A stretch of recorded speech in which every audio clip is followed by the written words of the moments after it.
तो बच्चों हम आरएस फाइबर में स्ट्रेन निकाल रहे थे, तो हमने बोला आरएस की फाइनल पोजीशन है R dash S dash minus R S upon R S, but R S और पी क्यू इक्वल है, तो R dash S dash minus P Q upon P Q बना। यहां तक क्लियर है बच्चों? अब हम ये बोलेंगे कि जो पी क्यू फाइबर है ये न्यूट्रल एक्सिस पर है, तो इसमें कोई डिफॉर्मेशन नहीं होगा क्योंकि स्ट्रेस नहीं आया तो स्ट्रेन नहीं आया। तो जो वैल्यू पी क्यू की है यही वैल्यू किसकी होनी चाहिए? पी डैश क्यू डैश की।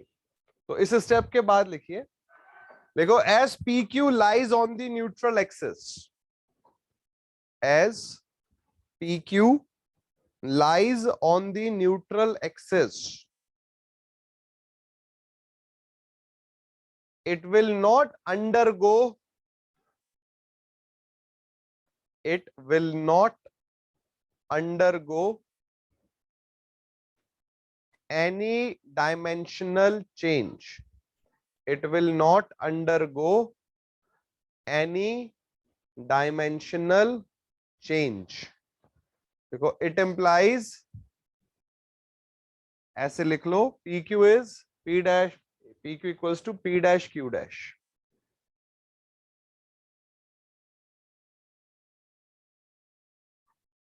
तो हम ये लिख सकते हैं, इट इम्प्लाइज कि जो ई आर एस है ये हो जाएगा R dash S dash minus P dash Q dash divided by P dash Q dash.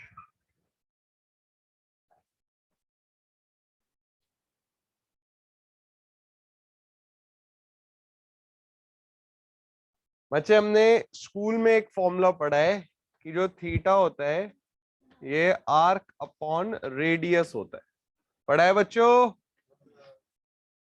तो अगर आप ध्यान से देखें तो पी क्यू एक आर्क है, पी डैश क्यू डैश एक आर्क है, और आर डैश एस डैश भी एक आर्क है। तो अगर मैं आपसे बोलूं कि बच्चे आप मुझे आर डैश एस डैश की वैल्यू बताओ, तो आप बोलोगे सर आर्क क्या होगा? Theta into radius. तो आप बोलोगे sir R dash S dash हो जाएगा थीटा, ये वैल्यू आर है, यहां तक वैल्यू आर है, और ये वैल्यू कितनी हो गई? वाई। तो बच्चे आर डैश एस डैश की वैल्यू क्या हो जाएगी? R plus Y. ये स्टेप समझ आया बच्चों? और इसी बेसिस पर पी डैश क्यू डैश क्या हो जाएगा? Theta into R. P dash Q dash क्या हो जाएगा? ये है पी डैश क्यू डैश, तो थीटा हो गया एंगल, ठीक है, इंटू आर। लिखो, देखो थीटा इज इक्वल्स टू, ऐसे लिखो, वी नो दैट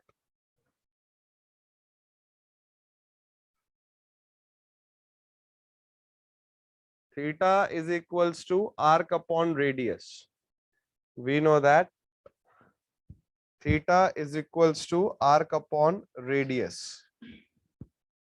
फिर ऐसे लिखो, सो स्ट्रेन जो है बच्चे ई आर एस जो हो गया, आर डैश एस डैश की जगह आ गया R plus Y into theta, P dash Q dash की जगह आ गया R theta divided by R theta. समझ आई बात बच्चों? अब देखो, ब्रैकेट ओपन करो, आर थीटा कैंसिल आउट हो गया, और थीटा से थीटा हट गया, क्या बचा? Y by R. तो आर एस फाइबर में जो स्ट्रेन आया वो आया वाई बाई आर। वाई क्या है? आर एस फाइबर का डिस्टेंस, कहां से? न्यूट्रल एक्सिस से।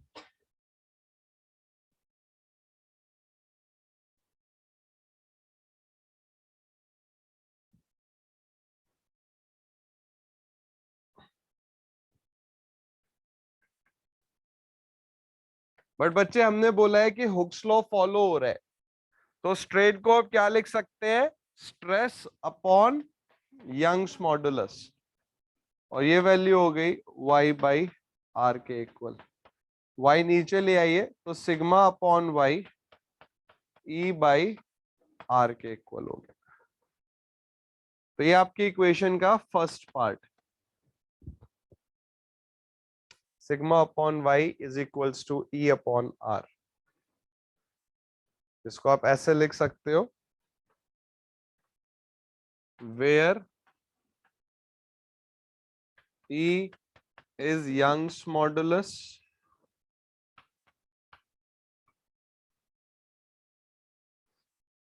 R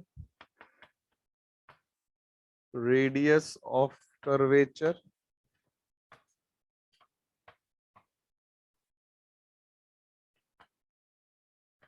Y distance of the fiber from the neutral axis, where sigma means bending stress, where bending stress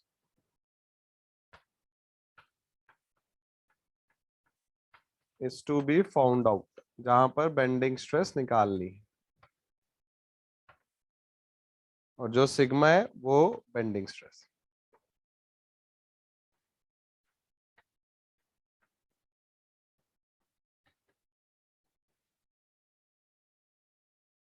इसको थोड़ा सा मैं ऊपर,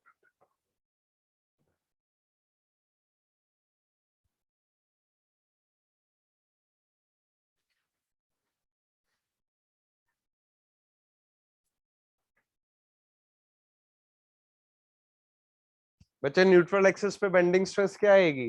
जीरो, क्योंकि न्यूट्रल एक्सिस से ही आपने y लिया है। न्यूट्रल एक्सिस एक तरीके से ओरिजिन है, तो y की वैल्यू न्यूट्रल एक्सिस पर जीरो है, तो सिग्मा भी जीरो आएगा।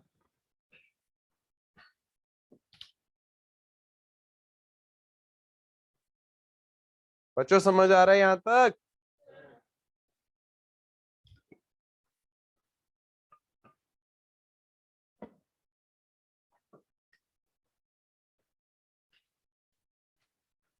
अब जैसे मान लीजिए ये स्टील है हमारे पास,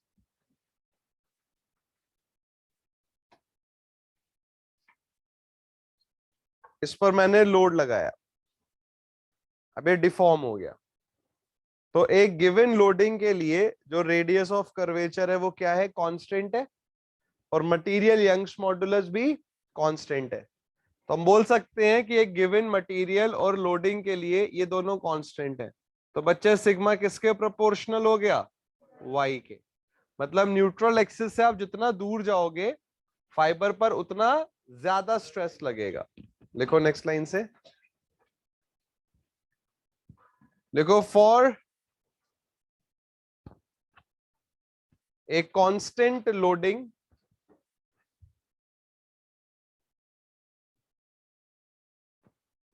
for a constant loading, radius of curvature capital R, radius of curvature is constant for a constant loading, radius of curvature is constant, and for a material capital E is constant, and for a material capital E Young's modulus is constant. देखो so so ऐसे लिख लीजिए, sigma is proportional to y.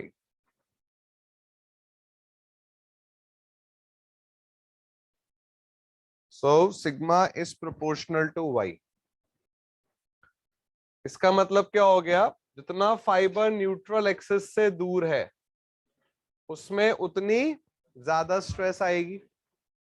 अभी मैंने आपको बताया कि neutral axis कहां से पास होगा? सेंट्रॉइड से। तो मान लीजिए एक रेक्टेंगुलर सेक्शन है जिसकी विड्थ b है और डेप्थ d है। बच्चे रेक्टेंगल का सेंट्रॉइड उसका सेंटर होता है, तो जो न्यूट्रल एक्सिस पास होगा इसके सेंटर से पास होगा। तो न्यूट्रल एक्सिस के ऊपर कितनी लेंथ बची? d/2, और न्यूट्रल एक्सिस के नीचे कितनी लेंथ आ गई? d/2। अब आपने बोला जो स्ट्रेस है वो प्रोपोर्शनल है y के, तो अगर आप देखें स्ट्रेस y की पावर 1 के साथ वेरी कर रहा है, तो वेरिएशन आएगा लीनियर। तो बच्चे जितना आप दूर जाओगे फाइबर से, जितना आप न्यूट्रल एक्सिस से दूर जाओगे, स्ट्रेस बढ़ेगी। और जो बढ़ेगी ये किस तरीके से बढ़ेगी? लीनियरली। तो ये स्ट्रेस का डिस्ट्रीब्यूशन आया। अब मान लीजिए बॉडी सैगिंग में है, तो ऊपर आएगा कंप्रेशन और नीचे आएगा टेंशन। तो जब आप स्ट्रेस डायग्राम दिखाओगे तो आप इसको इस तरीके से दिखा सकते हो। एक जगह वैल्यू आप पॉजिटिव दिखा रहे हो और एक जगह वैल्यू आप नेगेटिव दिखा रहे हो। मतलब आप एक्चुअल में अपोजिट नेचर दिखा रहे हो कि न्यूट्रल एक्सिस के ऊपर जो भी स्ट्रेस है नीचे उसके अपोजिट है। अगर ऊपर कंप्रेशन है तो नीचे टेंशन एंड वाइस वर्सा। तो बच्चे ये जो डिस्ट्रीब्यूशन आपने बनाया इसको हम बोल सकते हैं ये स्ट्रेस डिस्ट्रीब्यूशन है। Stress distribution in A section. Maximum stress बच्चे आपको कहां मिला? सिग्मा मैक्स कहां पर मिला आपको? आउटर मोस्ट फाइबर्स पे, सबसे दूर जो फाइबर्स है। लिखिए, बनाइए फिगर।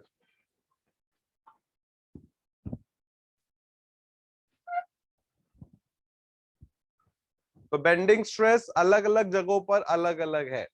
न्यूट्रल एक्सिस पर 0 है, टॉप फाइबर पर मैक्सिमम है।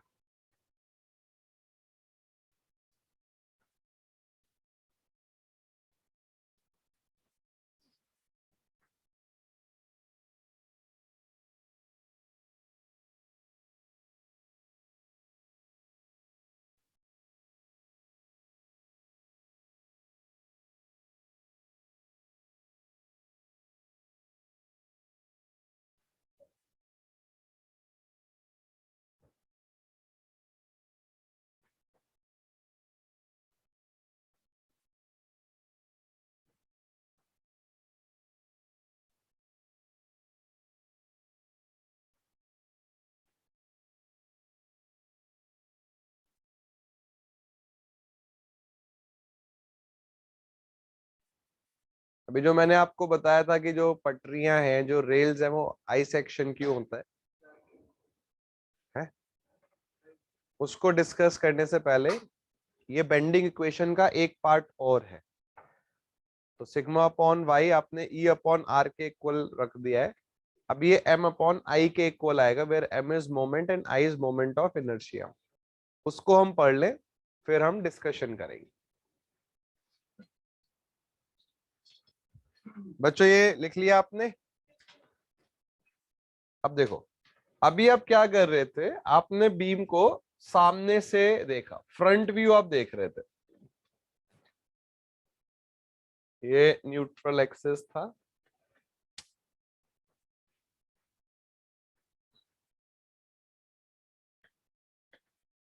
आपने ये एक फाइबर माना जो कि वाई डिस्टेंस पे था। ठीक है, अभी आप बीम को सामने से देख रहे हैं। अब आपने क्या कर रहा है? आपने बीम का क्रॉस सेक्शन देखा। अब आप बीम का क्रॉस सेक्शन देख रहे हैं। आपने बोला कि ये जो फाइबर आर एस आपने दिखाया था, ठीक है, इसका जो क्रॉस सेक्शन है वो देखने में ऐसे है। जैसे मुझे एक पेपर दे बिना फाड़े, कॉपी का एक A4 साइज पेपर ले आना सागर भाष पैम से। बहुत सिंपल डेरिवेशन है, इंपॉर्टेंट है। यहीं पर फिर सेक्शन मॉडुलस आई आएगा। डिफरेंट सेक्शंस का आई कैसे पता करते हैं? बेंडिंग इक्वेशन एक बार आपने सीख ली तो आप बहुत सारे क्वेश्चन आराम से कर लेंगे।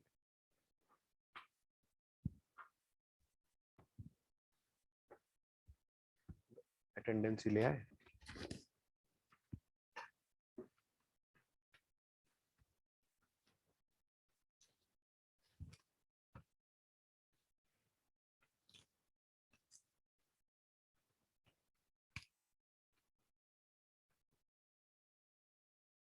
तो बच्चे जैसे पहले आपने बीम को देखा और ये बीम ऐसे रखी हुई थी इस तरीके से, ठीक है, आप बीम का फ्रंट व्यू देख रहे थे। ठीक है, तो ये न्यूट्रल एक्सिस था और आप इधर एक फाइबर आर एस देख रहे थे। अब आप क्या देख रहे हो? अब आपने क्रॉस सेक्शन देख रहे हो, ठीक है। अब आप क्रॉस सेक्शन देख रहे हो, तो ये बहुत ही खराब क्रॉस सेक्शन बन रहा है। अगर आप मन से पेपर लेकर नहीं आए, नहीं नहीं, अरे बैठ जाओ भाई, मजाक कर रहे हैं, तो फट उठ इसको।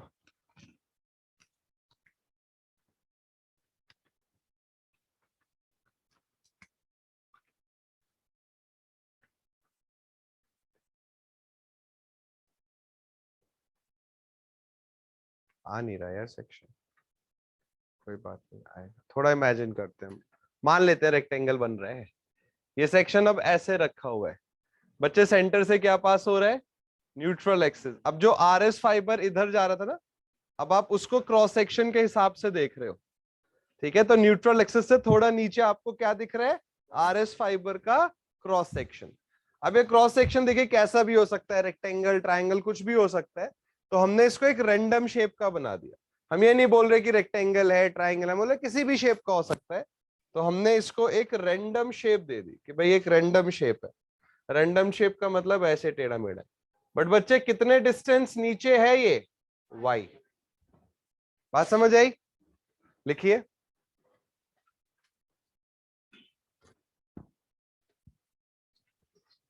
देखो, if we observe the cross section, if we observe the cross section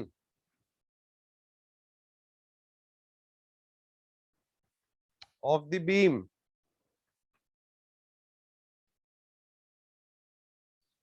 then ये बच्चे फिगर बनाइए।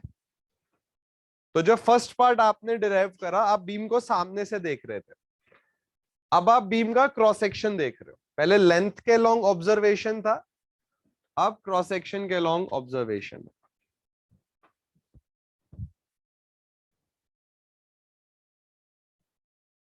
एक बार ये डेरिवेशन को घर जाके जरूर पढ़िएगा, एक बहुत अच्छा ये डेरिवेशन है, इंपॉर्टेंट है, और न्यूमेरिकल्स में आपको बहुत फायदा मिलेगा। जितना आप डेरिवेशन सीखेंगे न्यूमेरिकल में, आप उतने बेहतर बनेंगे।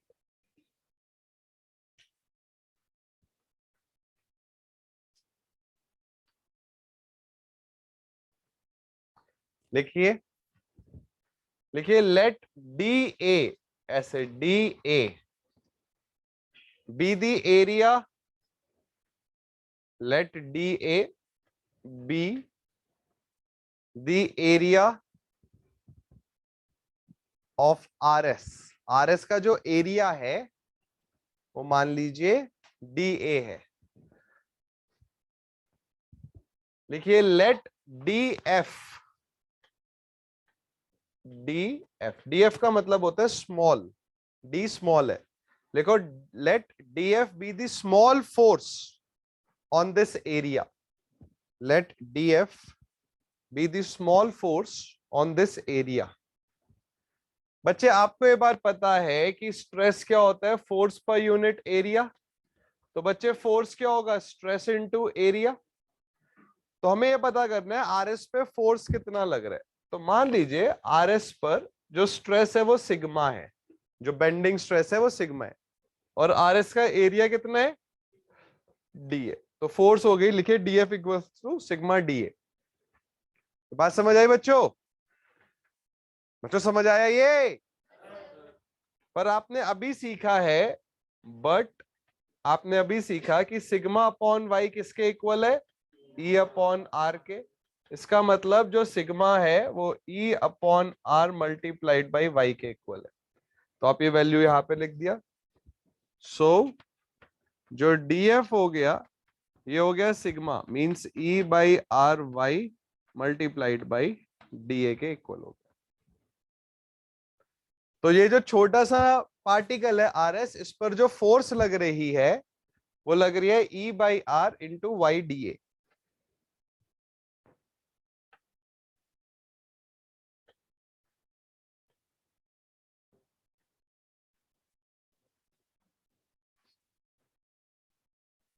अब मैं आपसे बोलूं कि बच्चे ये जो फोर्स लग रही है ये न्यूट्रल एक्सिस पे मोमेंट कितना लगाएगी। तो आप बोलेंगे सर कोई भी फोर्स जो मोमेंट लगाएगी वो होगा force into perpendicular distance.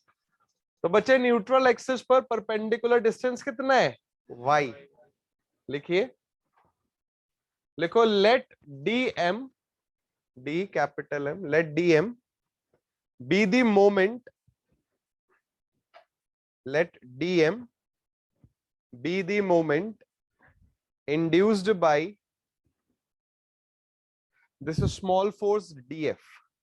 Let dm be the moment induced by this small force df.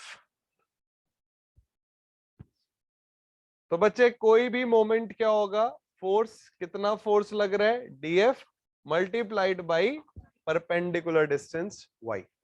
But बच्चे डीएफ की वैल्यू तो आप ऑलरेडी निकाल चुके हो, क्या है, E by R Y D A. तो ई बाई आर, बच्चे y यहां है और y यहां है, तो क्या हो जाएगा ये वाई स्क्वायर डी ए। तो ये छोटा सा मोमेंट आ गया इस फोर्स की वजह से। ये डीएफ फोर्स है सिर्फ आरएस के लिए। अगर एंटायर सेक्शन के लिए करें तो क्या करेंगे, इंटीग्रेट। तो लिखिए for entire section, for N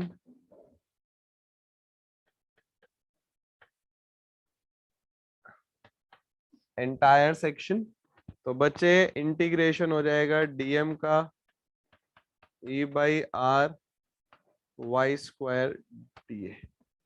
तो डीएम का इंटीग्रेशन हो गया एम, ई बाई आर बाहर आ गया और ये हो गया integral Y square D A.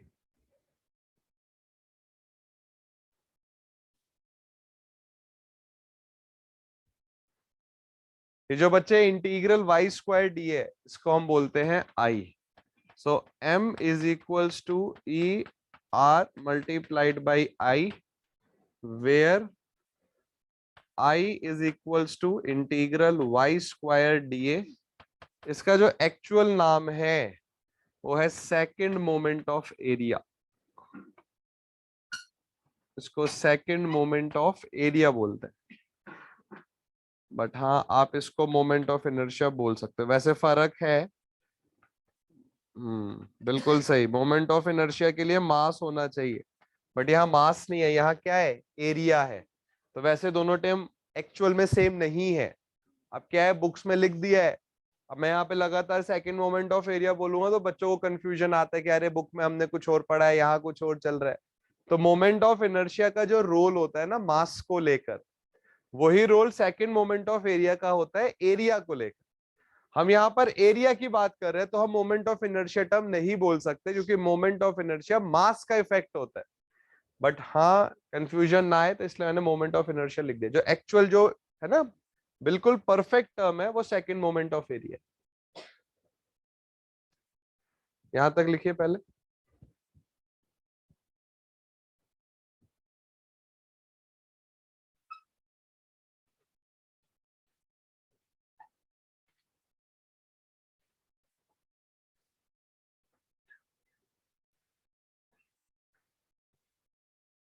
तो बच्चों m upon I E upon R के इक्वल हो गया, बट हम जानते हैं कि E अपॉन आर किसके इक्वल है, सिग्मा अपॉन वाई के।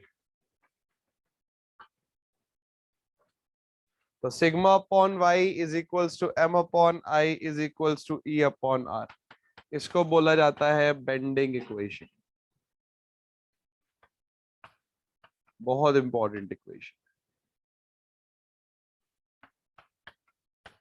सिग्मा बेंडिंग स्ट्रेस है वाई फाइबर पर, एम मोमेंट है bending moment, I second moment of area है, ई यंग्स मॉडुलस है, are radius of curvature.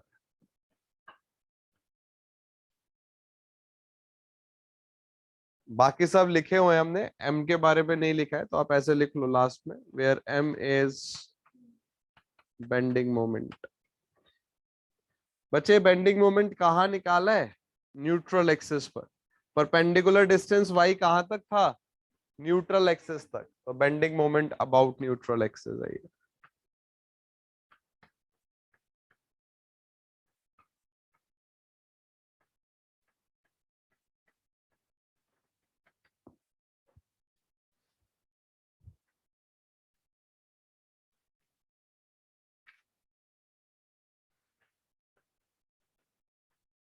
So sigma upon Y is equals to M upon I is equals to E upon are.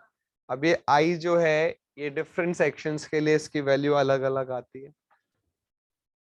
जैसे rectangle का आई क्या होगा, अगर width B है और depth D है तो एक्स एक्सिस के अबाउट होगा बी डी क्यूब बाई 12। कैसे आया ये?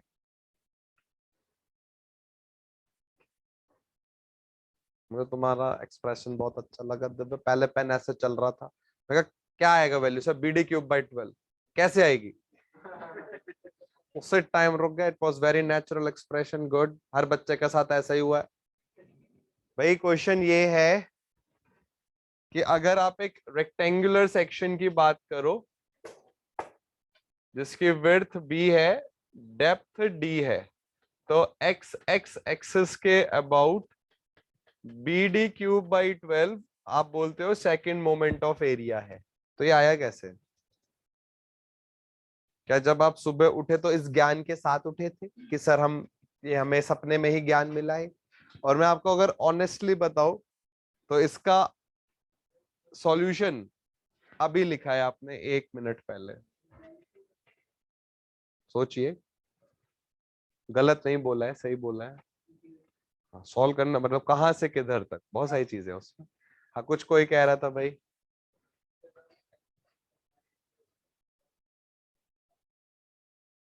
कैसे आएगा बी डी क्यूब बाई 12? आया कैसे? देखो, आई की वैल्यू अभी ये आई आपसे मैंने पूछा, आपने बोला सर एक्स एक्स एक्सिस के about B D cube by 12 आया। आई का फॉर्मूला आपने क्या पढ़ा हुआ है? Y square D A.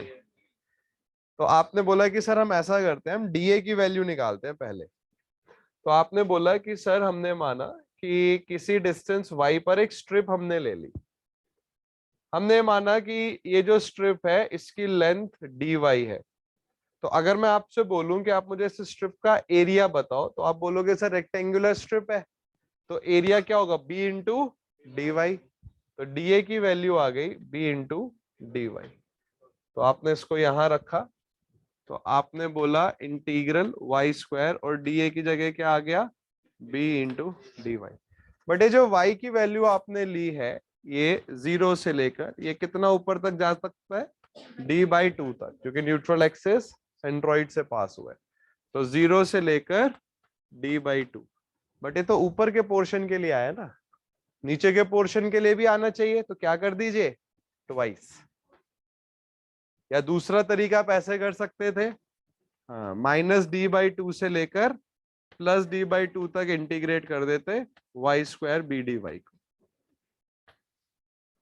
अब जैसे इसको सॉल्व करिए तो आपको आंसर मिल जाएगा। तो बच्चे ये आया 2 और b बाहर आ गया। वाई स्क्वायर का इंटीग्रेशन क्या होगा? y³ by 3। तो 3 हमने नीचे रखा, y³। अपर लिमिट क्या है? d/2। लोअर लिमिट 0 है, वो तो हट गई। तो d/2 का क्यूब तो कितना हो जाएगा? d³/8। ये कटा 4 टाइम्स तो कितना आ गया? ये b d³/12 आई एक्स एक्स।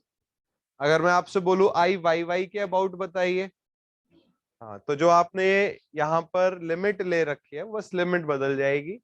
तो जो आपने अगर वाई एक्सिस के अबाउट पूछा जाएगा तो इस बार स्ट्रिप आप वाई एक्सिस के अबाउट लोगे। तो आप मान लोगे कि ये लेंथ dx है, ठीक है, और उस हिसाब से फिर आप सॉल्व कर दो। ये लिख लीजिए, पता होना चाहिए। और यकीन मानिए ये एमटेक वालों को भी नहीं पता है, बीटेक वाले तो छोड़ ही दो।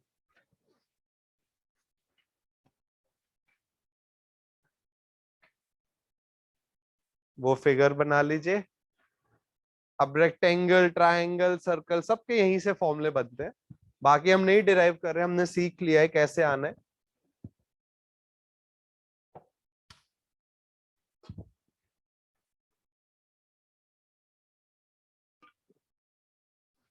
तो वो फिगर बना, नोट में लिख लीजिए इसको। अभी मैं एक डिफरेंट फिगर्स के आई की वैल्यू लिखूंगा यहाँ पर, वो आप याद कर लेना। इसको नोट में लिख लो।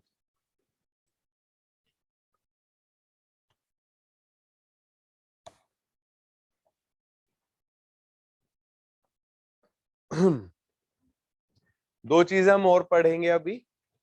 एक सेक्शन मॉड्यूलस क्या है और एक जो अभी मैं डिस्कस कर रहा हूं आपके साथ की जो रेल्स है, जो पटरियां हैं, उनका आई सेक्शन क्यों रखा जाता है।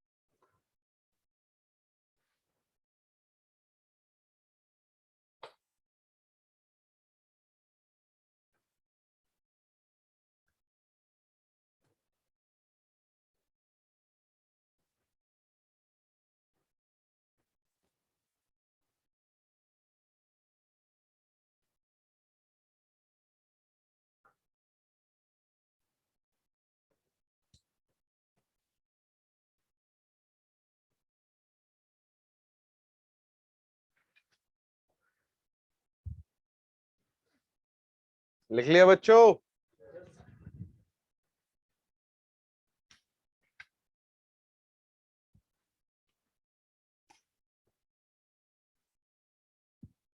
तो बच्चों यहां पर हम लिख रहे हैं सेकंड मोमेंट ऑफ एरिया, या ऐसे नहीं, यहां हम लिख रहे हैं शेप, और यहां हम लिख रहे हैं आई। तो सबसे पहले बच्चे हमने बनाई, फर्स्ट है रेक्टेंगुलर शेप बनाया हमने। हम एक्स एक्स के अबाउट ही निकालेंगे आई, क्योंकि उस सेक्शन, अब ध्यान से सुनिए, बड़े इंपॉर्टेंट बात है। देखिए आई जो है वो एक्स एक्स के अबाउट भी निकाला जा सकता है, वाई वाई के अबाउट भी निकाला जा सकता है, और जेड के अबाउट भी निकाला जा सकता है। हमें एक्स एक्स के अबाउट निकालना होता है। जिस एक्सिस के अबाउट बेंडिंग होगी उस एक्सिस के अबाउट आप आई निकाल दो। अब जैसे हमारे पास बीम है, ठीक है, ये बीम है, ये एक्स एक्सिस है, ये वाई एक्सिस। अब मैंने लोड लगाया तो बेंडिंग हुई, किस एक्सिस के अबाउट हो रही है, एक्स एक्सिस। तो आपको हमेशा एक्स एक्सिस के अबाउट ही बेंडिंग होगी, तो आई उसके अबाउट याद रखने हैं। तो बच्चे अगर ये वैल्यू बी है और ये वैल्यू डी है, तो अभी हमने प्रूफ करा, ये मैं एक्स एक्स लिख देता हूं यहां पर, तो ये हो जाएगा बी डी क्यूब बाई 12। अब सेकंड, ये है रेक्टेंगुलर सेक्शन था, सेकंड है हॉलो रेक्टेंगुलर सेक्शन।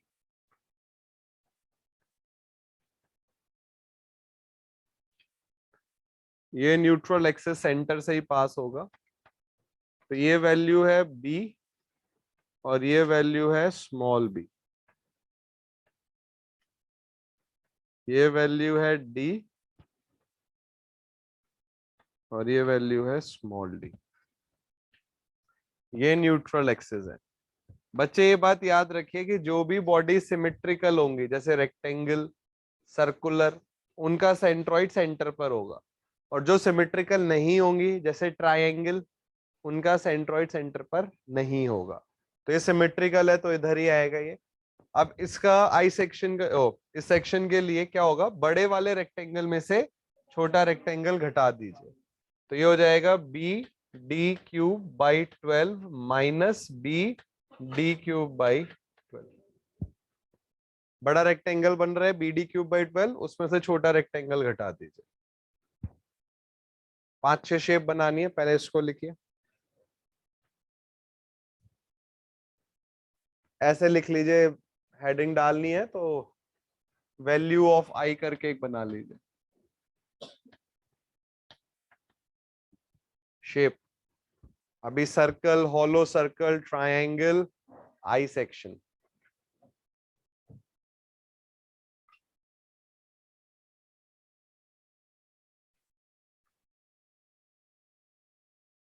अब ये मान के चलिए बाय नेक्स्ट वीक 99% सिलेबस हमारा हो जाएगा।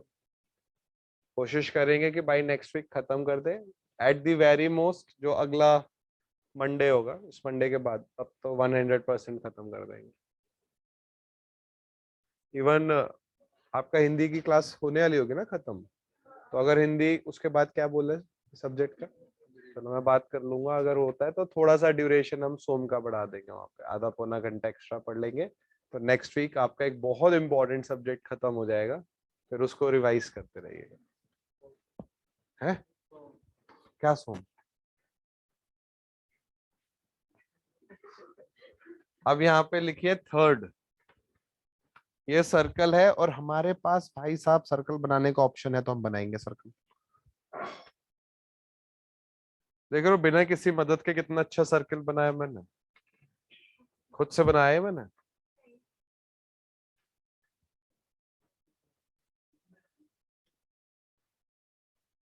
ये एक्सिस है, लाइन देख रहे हो एकदम स्ट्रेट, खुद से बनाया है मैंने। तो बच्चों ये x इसकी वैल्यू क्या होती है अगर, तो अगर डायमीटर की वैल्यू d है तो बच्चे ये होगा पाई d⁴ डिवाइडेड बाई 64। कोई बता सकता है I की यूनिट क्या होगी? क्या है यूनिट? है मीटर स्क्वायर। सागर वो ईट ले आओ वहां।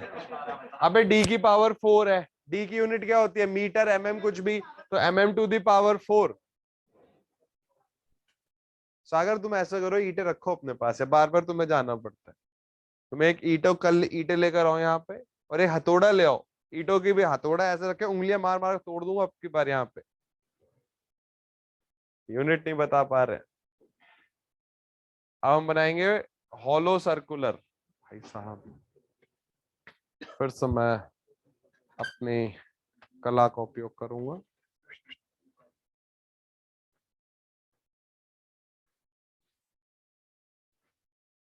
ठीक है, इतना इतना तो बनेगा ही यार।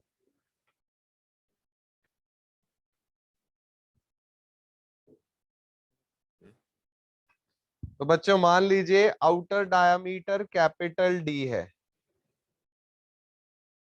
ठीक है, ये मैं फिगर ऐसे ऊपर ले आता हूँ, और इनर डायामीटर स्मॉल डी है। तो बच्चे आई की वैल्यू होगी पाई बाई 64, यहाँ पर d⁴ माइनस d⁴।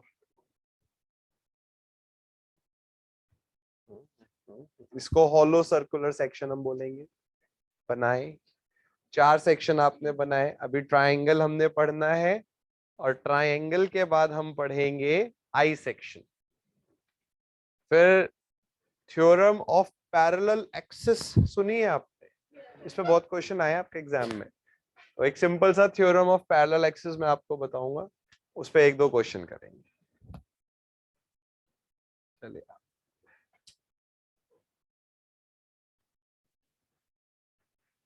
अब बच्चे फिफ्थ शेप है ट्रायंगल।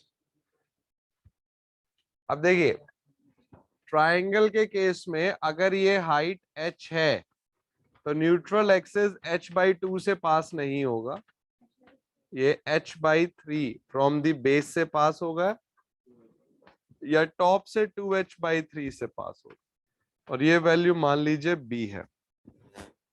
तो बच्चे क्या होता है फॉर्मूला? bh³/36। 12 रेक्टेंगल में है, इसमें 36। ये सब न्यूट्रल एक्सिस के अबाउट है, ये यही रहेगा बच्चे। अभी इसमें जो एग्जाम में क्वेश्चन आया है वो ये है कि अगर आप बेस के अबाउट निकालोगे आई तो क्या फॉर्मूला होगा? तो उसके लिए थ्योरम ऑफ पैरेलल एक्सिस का हम यूज करेंगे।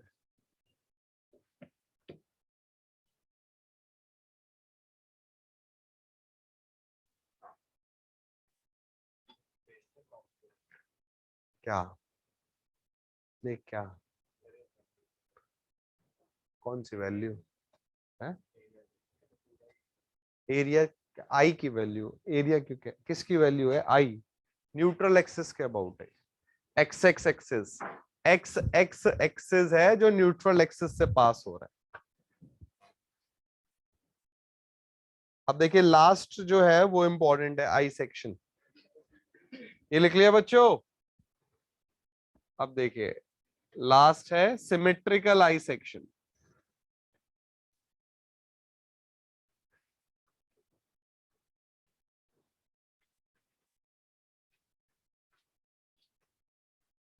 This is symmetrical I section.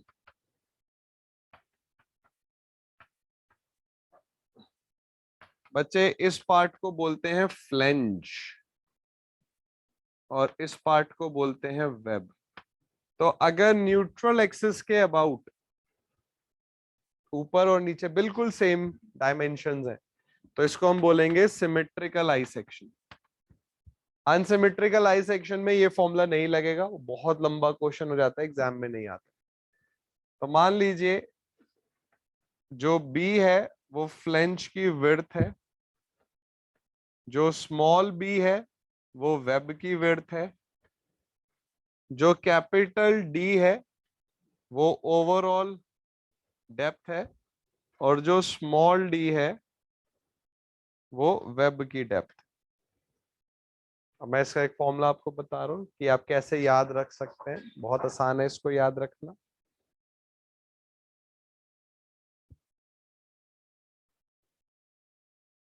Symmetrical I section का मतलब है न्यूट्रल एक्सिस के ऊपर न्यूट्रल एक्सिस के नीचे सेम। कई बारी क्या होता है, फ्लेंज के डायमेंशंस दोनों तरफ अलग अलग होते हैं। अब देखिए हम क्या मान सकते हैं, हम ये मान सकते हैं कि एक बहुत बड़ा रेक्टेंगल है,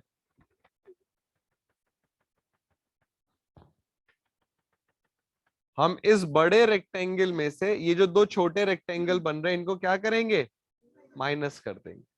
तो ये जो बड़ा रेक्टेंगल बन रहा है इसका आई क्या होगा, B D cube by 12 minus. अब ये जो दो छोटे रेक्टेंगल बन रहे दिख रहे हैं बच्चे, ये इनको हम हटा देंगे। तो इस पूरे रेक्टेंगल में से ये हटा दोगे तो क्या रह जाएगा, आई सेक्शन। तो अगर मैं आपसे बोलूं कि ये जो रेक्टेंगल है इसकी विड्थ बताओ, तो आप बोलोगे सर टोटल विड्थ बी है, वेब की विड्थ स्मॉल बी है, तो बी माइनस बी कर देंगे तो ये विड्थ आ जाएगी। समझ आई बात बच्चे? और डेप्थ कितनी है, स्मॉल डी। तो B minus B into D cube by 12। ठीक है, फिर से देख लीजिए, पूरा रेक्टेंगल है ये बी डी क्यूब बाई 12। ये जो दो रेक्टेंगल है इसको थोड़ा सा मैं ऐसे दिखा देता हूँ, ये जो रेक्टेंगल है ये, और ऐसे ही ये जो रेक्टेंगल है ये घटा दीजिए। तो बच्चे ये रेक्टेंगल और ये रेक्टेंगल मिला के बी माइनस बी है, क्योंकि ये बी है, ये पूरा कैपिटल बी है, तो बी माइनस बी बचा, और डेप्थ कितनी है डी, तो B minus B D cube by 12, यही होता है ना रेक्टेंगल का आई। ये सॉल्व कर दीजिए। तो ये सिमेट्रिकल सेक्शन का आया। अनसिमेट्रिकल के लिए theorem of parallel axis use करनी पड़ेगी। बहुत लंबा क्वेश्चन आ जाता है, पूछा नहीं आता, but still theorem of parallel axis अभी हम समझेंगे, क्योंकि ये क्वेश्चन बहुत आया एग्जाम में कि ट्राइंगल के बेस के अबाउट उसका मोमेंट ऑफ इनर्शिया क्या होता है। यस, वो बी एच क्यूब बाई 12 होता है। वो कैसे आएगा उसको हम सीखेंगे। ये लिख लिया बच्चों? अरे लिख लिया बच्चों? एक क्वेश्चन के रूप में लिखिए इसको, या ऐसे छोड़िए, हेडिंग डालिए थ्योरम ऑफ पैरेलल एक्सिस।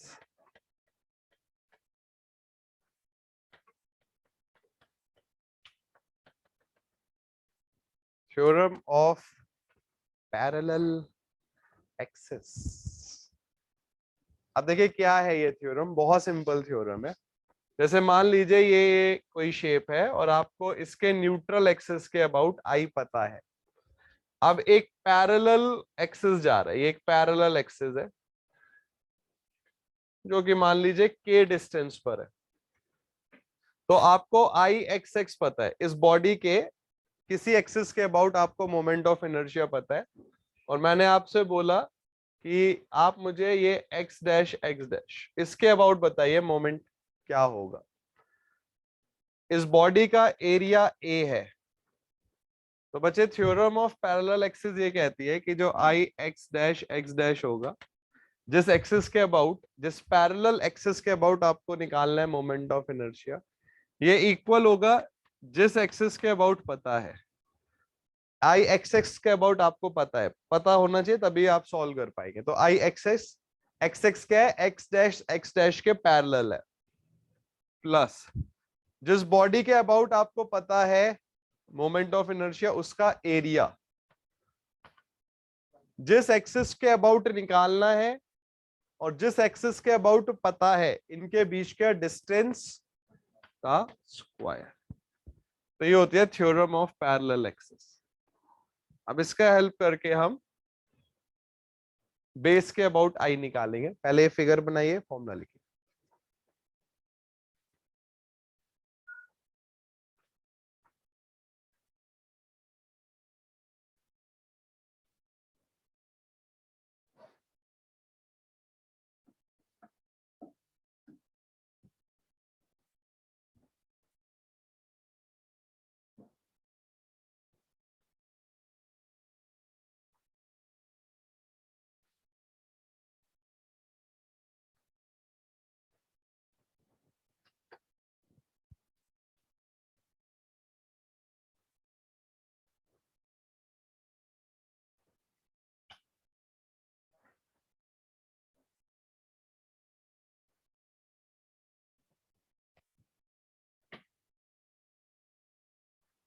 जैसे मान लीजिए अगर इसमें दिक्कत है, अब ये क्वेश्चन हम करेंगे तो क्लियर हो जाए। वैसे ये स्कूल में भी हम पढ़ते थे, theorem of parallel axis and theorem of perpendicular axis. जैसे मैं आपको एक बड़ा सिंपल सा एक वो क्वेश्चन पूछता हूँ। जब आपने देखा होगा स्पेशली बिल्लियों के केसेस में या किसी भी जानवर के केस में, जब वो कूदते हैं तो अपनी पूरी बॉडी फैला लेते हैं। ठीक है, कभी भी आप देखिए किसी बिल्ली को, आप देखिए, क्योंकि बिल्लियां दिखती रहती है कूदते फांदते, तो वो अपनी पूरी बॉडी फैला लेती है।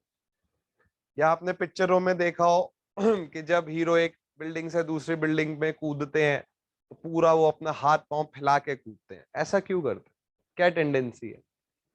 बिल्लियां क्यों अपनी बॉडी पूरी फैला लेती हैं? चीते, शेर, कुत्ते, कुछ भी, जब आप कूदते हैं एक जगह से दूसरी जगह तक तो आप अपनी पूरी बॉडी फैला लेते हैं। इसका एक और वर्जन आपने देखा होगा, वो स्केटिंग जब होती है, आइस स्केटिंग, तो जो परफॉर्मर होते हैं जब उन्होंने डांस करना होता है, जब गोल गोल घूमना होता है, तो अपनी बॉडी क्या कर लेते हैं? एकदम सिकोड़ लेते हैं। दीपा कर्माकर का नाम सुना है आपने? जिमनास्ट है, फोर्थ आई थी ओलंपिक्स में। भाई जिमनास्टिक कभी तो देखा होगा, जब वो भागते हुए आते हैं और वो नहीं होता, वो ऐसे कूदते, कलमंडिया जब खा रहे होते हैं, ऊपर हवा में घूम रहे होते हैं, तो अपनी बॉडी बिल्कुल सिकोड़ लेते हैं ऐसे। ऐसा क्यों करते हैं? क्या रीजन? एक एक से ओके। आप क्या कह रहे हैं? रेडियस? ओके। किस चीज तो रेडियस कम करते हैं फिर?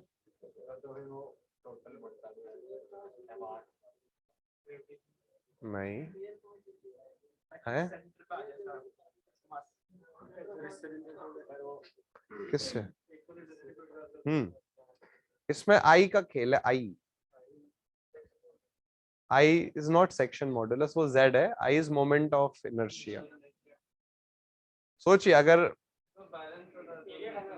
नहीं, एक जगह से दूसरी जगह आप जब कूदते हैं या जब आप किसी, इवन आपने देखो, एक और मैं बताता हूँ, आपने वो देखे हैं जो वो हिप हॉपर्स होते हैं, वो मुंडी के बल घूमते हैं जब, है ना, ऐसे खोपड़ी नीचे करके, जब वो स्पीड बढ़ाते हैं तो अपनी बॉडी को सिकोड़ते चले जाते हैं। इनिशियली वो टांगे फैला रखी होती हैं और जैसे जैसे अपनी स्पीड बढ़ाते हैं तो अपनी टांगे एकदम सिकोड़ते चले जाते हैं। ऐसा क्यों करते हैं? ये एक बहुत सिंपल सा फॉर्मूला होता है, L angular momentum equals to I omega, where I is moment of inertia and omega is angular velocity. Angular velocity क्या है? रोटेशन। तो अगर आप मोमेंटम को कांस्टेंट रखो तो omega is inversely proportional to I. जितना आप बॉडी के मास को फैलाओगे, एंगुलर वेलोसिटी मतलब रोटेशन उतना कम आएगा। जितना बॉडी के आई को आप कैसे घटा सकते हो? जैसे आप कह रहे हो कि आपने क्या करा, हाथ अपने कम करते चले गए, तो जो मास का डिस्ट्रीब्यूशन है वो आई बताता है उसको। तो आपने जैसे जैसे अपने आप को सिकोड़ना शुरू करा, आई घटता चला गया और एंगुलर रोटेशन ओमेगा क्या हो गया? बढ़ता चला गया। तो जैसे जब बिल्ली छलांग लगाती है हवा में, तो वो अपना आई क्या कर देते हैं? बढ़ा देते हैं, टांगे एकदम खोल देंगे, स्ट्रेच कर देंगे। उस वजह से वो हवा में कलामंडी नहीं खाते। भाई अगर आप कूद रहे हो तो आप ये नहीं चाहते ना कि आप घूमो हवा में, ऐसे तो आप मुंह के बल गिर सकते हो। तो बिल्ली या कोई भी जानवर जब कूदते हैं तो अपने पूरी बॉडी से फैला लेते हैं ताकि आई की वैल्यू बढ़ जाए और हवा में उनका रोटेशन ना हो। अब जब रोटेशन करना है तो आई को अपने आप को सिकोड़ लीजिए, और जब रोटेशन रोकना है तो आई की वैल्यू को बढ़ा लीजिए, अपने आप को स्ट्रेच कर लीजिए। अब आप YouTube पर, Facebook पे जब भी कोई भी जिम्नास्टिक की वीडियो देखेंगे, वो देखा होगा ना आपने, एक वो रैंप सा होता है, आते हैं जिम्नास्ट एक कॉर्नर से दूसरे, वो भागते हुए हवा में घूम घाम जाते हैं। आप हमेशा देखना वो अपनी बॉडी बिल्कुल सिकोड़ लेंगे जब वो हवा में होंगे। लॉन्ग जंप देखी होगी आपने। लॉन्ग जंप में क्या होता है, आपको मैक्सिमम डिस्टेंस कवर करना है। तो जब लॉन्ग जंप में वो भागते हुए अपनी बॉडी पूरी हवा में रखते हैं, पूरा फैला लेते हैं अपने आप को, ताकि एंगुलर रोटेशन ना हो कि वो भाग रहे हैं और वो नीचे गिर रहे हैं और घूम गए हवा में ही तो गिर सकते हैं, लग सकती है। ये कंसेप्ट है आई का। बट हम जो आई पढ़ रहे हैं, हम मास का डिस्ट्रीब्यूशन नहीं पढ़ रहे हैं सोम में, हम किसका डिस्ट्रीब्यूशन पढ़ रहे हैं, एरिया का। बस ये डिफरेंस होगा। चलो वैसे इस पे क्वेश्चन कराना था तो करा देता हूँ, बहुत सिंपल सा क्वेश्चन है। अब जैसे हमसे ये पूछा गया, एग्जाम में बहुत आया ये, एसएससी जेई गेट ईएससी सब में आया है। क्वेश्चन ये है कि आपको बेस के अबाउट, ट्राइंगल के बेस के अबाउट मोमेंट ऑफ इनर्शिया बताना है। तो ये वैल्यू बी है और ये वैल्यू एच है। लेट्स से मैंने बोला कि ये वैल्यू आई बी है, बेस के अबाउट हमें आई बताना है। तो बच्चे अभी हमने पढ़ा कि अगर हमें एक एक्सिस के अबाउट आई पता है और पैरेलल एक्सिस के अबाउट आई निकालना है, तो एक फॉर्मूला हमने पढ़ा, क्या पढ़ा, I X dash is equals to I X plus A के स्क्वायर। तो बच्चे हमें आई एक्स डैश निकालना, जो इस केस में आई बी हो गया। हमें आई एक्स न्यूट्रल एक्सिस के अबाउट पता होना चाहिए। बच्चे न्यूट्रल एक्सिस के अबाउट कितना है, आई बी एच क्यूब बाई 36। जिस बॉडी का आई एक्स आप निकाल रहे हो, जैसे आई एक्स है, जिस एक्सिस के अबाउट आप निकाल रहे हो, उस बॉडी का एरिया, तो मतलब किसका एरिया, ट्राइंगल का। ट्राइंगल का एरिया बच्चों क्या है, हाफ बी इंटू एच। के क्या है, इन दो एक्सिस, जिस एक्सिस के अबाउट निकालना है और जिस एक्सिस के अबाउट पता है, इनके बीच का डिस्टेंस। बच्चे कितना डिस्टेंस है ये, h/3। और इसका क्या करते हैं, स्क्वायर, h/3 का स्क्वायर। बस इसको सॉल्व कर दीजिए, तो बेस के अबाउट ये वैल्यू आ जाएगी bh³/12। बेस के अबाउट न्यूट्रल एक्सिस, जिसको I N A, I neutral axis को हम आई एक्स एक्स भी बोल देते, तो न्यूट्रल एक्सिस या एक्स एक्सिस के अबाउट आएगा bh³/36 ट्राइंगल में, और बेस के अबाउट आएगा bh³/12। ये क्वेश्चन बच्चे आपके एसएससी जेई में आए हुए।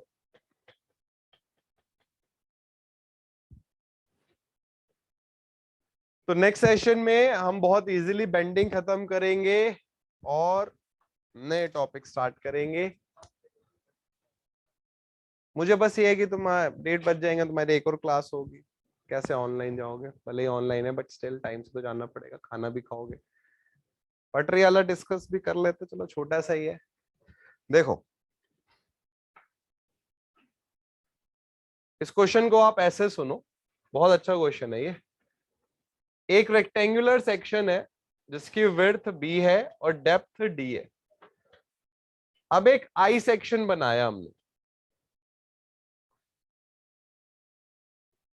इस आई सेक्शन की विड्थ बी है और डेप्थ डी है, दोनों सेम है, बी डी सेम है। आई सेक्शन इकोनॉमिकल है, बेहतर है रेक्टेंगुलर सेक्शन से, क्यों?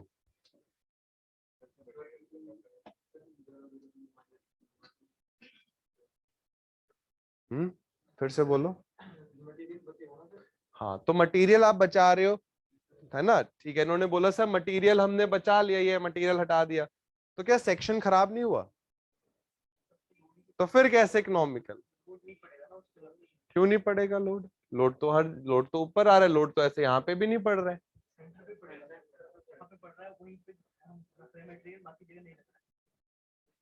सेंटर पे पड़ेगा लोड भाई, सेक्शन ये तो ट्रांसवर्स मेंबर है, लोड तो ऊपर आ रहा है ना, नीचे तो आप ही नहीं रहे। अगर एक एक सेकंड, आई सेक्शन है, ठीक है, लोड आपने ऊपर रखा ना, सेंटर पे थोड़ी रखा है लोड। Very good. देखो बच्चे, अभी आपने पढ़ा कि स्ट्रेस प्रोपोर्शनल है वाई के, बेंडिंग स्ट्रेस की बात हम कर रहे हैं, ठीक है। तो जितना आप न्यूट्रल एक्सिस से दूर जाओगे उतना ज्यादा बेंडिंग प्रोड्यूस होगी, और जितना आप न्यूट्रल एक्सिस या उसके करीब रहोगे बेंडिंग स्ट्रेस उतनी कम रहेगी। हमने बोला कि maximum bending stress top fibre पर आएगी, तो टॉप फाइबर पर सबसे ज्यादा विड्थ होनी चाहिए। अगर मैं आपसे बोलूं कि न्यूट्रल एक्सिस पे बताइए कितनी स्ट्रेस आएगी, आप बोलोगे 0। भाई चूंकि अगर y 0 है तो सिग्मा भी क्या हो गया, 0। तो बच्चे जब मैक्सिमम स्ट्रेस थी तब भी आपने विड्थ कितनी रखी, b। और जब स्ट्रेस मिनिमम थी न्यूट्रल एक्सिस पे तब भी आपने विड्थ कितनी रखी, b। तो आप मटेरियल का ओवर यूज कर रहे हो ना। जहां पर स्ट्रेस कम है वहां मटेरियल को क्या किया जा सकता है, कम किया जा सकता है। जहां स्ट्रेस ज्यादा है वहां मटेरियल को आप ज्यादा कर सकते हो। तो हमने क्या करा, न्यूट्रल एक्सिस के पास जहां स्ट्रेसेस कम है उस वाले पोर्शन को हटा दिया, ठीक है। क्योंकि अगर आप मटेरियल हटा रहे हो बच्चों तो स्ट्रेंथ पे फर्क नहीं पड़ना चाहिए। ये थोड़ी नहीं मटेरियल हटा दिया और स्ट्रेंथ कम हो गई। तो बच्चे सेक्शन क्या बन गया, आई। ये आई सेक्शन बन गया, और ये जो मटेरियल था ये आपने बचा लिया, तो आपने कॉस्ट बचा ली। बट आपको ये भी तो ध्यान रखना है ना कि परफॉर्मेंस में कमी ना आए। आपने पैस मटेरियल कम लगाया, परफॉर्मेंस मटेरियल की खराब हो तो थोड़ी समझदारी है। समझदारी ये है कि आप मटेरियल बचा लो, परफॉर्मेंस पे फर्क ना पड़े। तो इसलिए हम बोलते हैं कि सेम विड्थ और डेप्थ में अगर कोई मेंबर बेंडिंग में है, ट्रांसवर्स लोडिंग में है, तो आई सेक्शन बेहतर है, क्योंकि आई सेक्शन में आपने मटेरियल को क्या कर लिया, सेव कर लिया। ये बात समझ आई बच्चों, बिल्कुल सेम कंसेप्ट पटरी में होता है। यही सेम कंसेप्ट आता है पटरियों में। किसी अच्छी ऑर्गेनाइजेशन में जाएंगे तो हो सकता है इंटरव्यू में आपसे पूछा भी जाए, पटरी इस तरीके से दिखती है, ठीक है। बस थोड़ा सा एक सेकंड बच्चे, बिल्कुल आपका जेन्युइन क्वेश्चन है। ये पटरियां इस तरीके से होती है। तो पटरियों में उन्होंने क्या करा, यहां का मटेरियल क्या करा, सेव कर लिया। सेम विड्थ नहीं रखी, नीचे विड्थ इसलिए ज्यादा रखी कि बेस स्ट्रॉन्ग बन जाए, है ना, होल्ड अच्छा हो जाए। ऊपर वाला जो विड्थ है वो थ्रू आउट यूनिफॉर्म विड्थ नहीं रखी उन्होंने। बात समझ रहे हो बच्चों। तो सोचिए पटरियां क्या लाखों किलोमीटर में फैली हुई है पूरी कंट्री में, और मटेरियल सेफ होगा कितना, हजारों करोड़ रुपया बचा लिया गया। अगर आप पटरी बिल्कुल ऐसे रख देते कांस्टेंट सेक्शन की, कितना ज्यादा पैसा लग सकता था। अब किसी बच्चे ने पूछा कि क्या सर इसी कंसेप्ट को हम घर में बीम में यूज कर सकते हैं, I guess this was the question. नहीं कर सकते। उसका रीजन क्या है, नहीं, कई सारे रीजन है। सबसे इंपॉर्टेंट रीजन है साइकोलॉजी। सोचिए हमारी घर की बीम आई सेक्शन की बनी हो, हम सिविल इंजीनियर है, मैकेनिकल इंजीनियर है, हमें कंसेप्ट पता है कि सेंटर पर बेंडिंग मोमेंट या सेंटर पे बेंडिंग स्ट्रेसेस कम है तो मटेरियल क्वांटिटी कम है। सोचिए जो नॉन सिविल मैकेनिकल इंजीनियर है, कोई कंप्यूटर साइंस का बंदा, उनको क्या लगेगा कि यार सेंटर में मटेरियल क्यों कम है। उनको ये बात थोड़ी पता है कि सेंटर में बेंडिंग स्ट्रेस क्या है, कम है, 0 है, तो वहां पर हमने स्ट्रेस मटेरियल को कम रख दिया। तो साइकोलॉजिकल रीजन एक बहुत इंपॉर्टेंट रीजन है जिस वजह से हम घर की बीम को आई सेक्शन के रूप में नहीं बनाते। क्योंकि जो नॉन सिविल मैकेनिकल इंजीनियर्स हैं जिन्होंने ये कंसेप्ट नहीं पढ़ा, उनके दिमाग में क्या आएगा, क्या यहाँ तो मटेरियल कम है, यहाँ टूटने के चांसेस ज्यादा है। उन्हें बात थोड़ी पता है कि वहां पर बेंडिंग स्ट्रेस भी क्या आ रहा है, कम आ रहा है। तो इस साइकोलॉजिकल रीजन की वजह से हम घरों में जो बीम बनाते हैं उसका यूनिफॉर्म क्रॉस सेक्शन रखते हैं। उसके बाद अगर आप नॉन यूनिफॉर्म क्रॉस सेक्शन रखेंगे तो स्टील बार्स लगाना भी बहुत मुश्किल हो जाएगा। स्टील की बार्स आप कहाँ लगाओगे भाई, स्टील की बार आप क्या करते हो, जो आपका बॉटम मोस्ट फाइबर है उससे ऊपर रखोगे ना, बट आपने ऊपर रखा, पता चला वो इसके पास आ गया, तो कवर क्यों दिया जाता है, कोरोजन से बचाने के लिए। आपने कवर बॉटम फाइबर से ऊपर बार लगाई, पता चला बार जो है वो एयर के कांटेक्ट में आ रही है, तो आपकी बार के कोरोजन के चांसेस बढ़ जाएंगे। तो इसलिए एक सेकेंड, इसीलिए हम यूनिफॉर्म क्रॉस सेक्शन की बीम बनाते हैं घर में।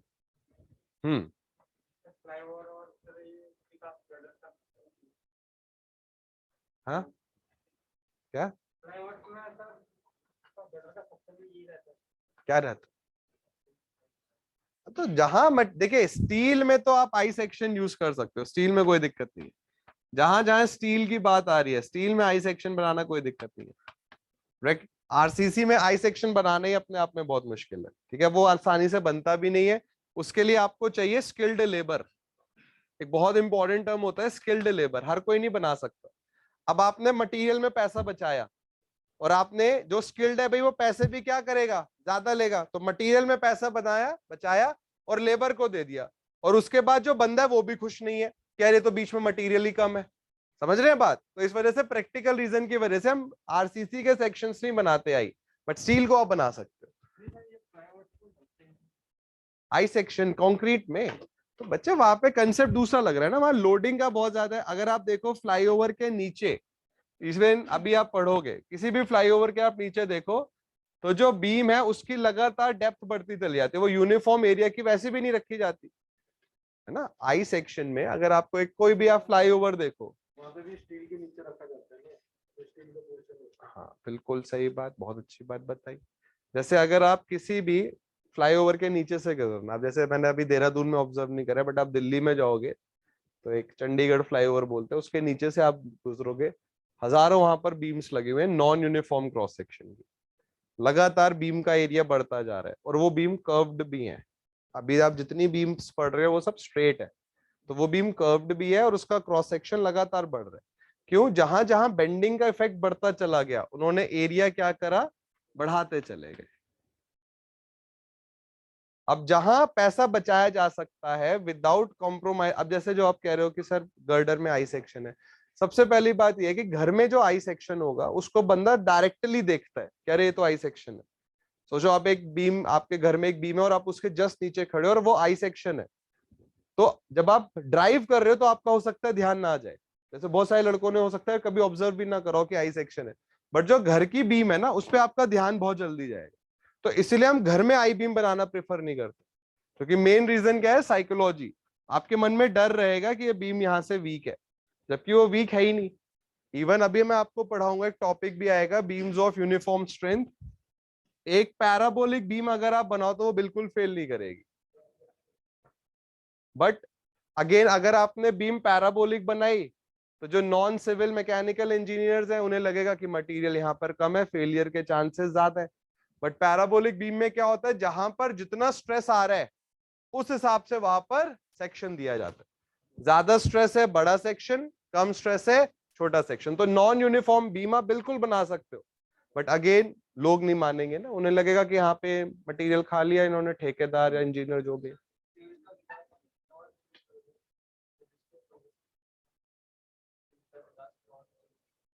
सिविल का विकास हो रहा है बच्चे, देखो ये तो अब साइकोलॉजिकल फैक्टर है ना।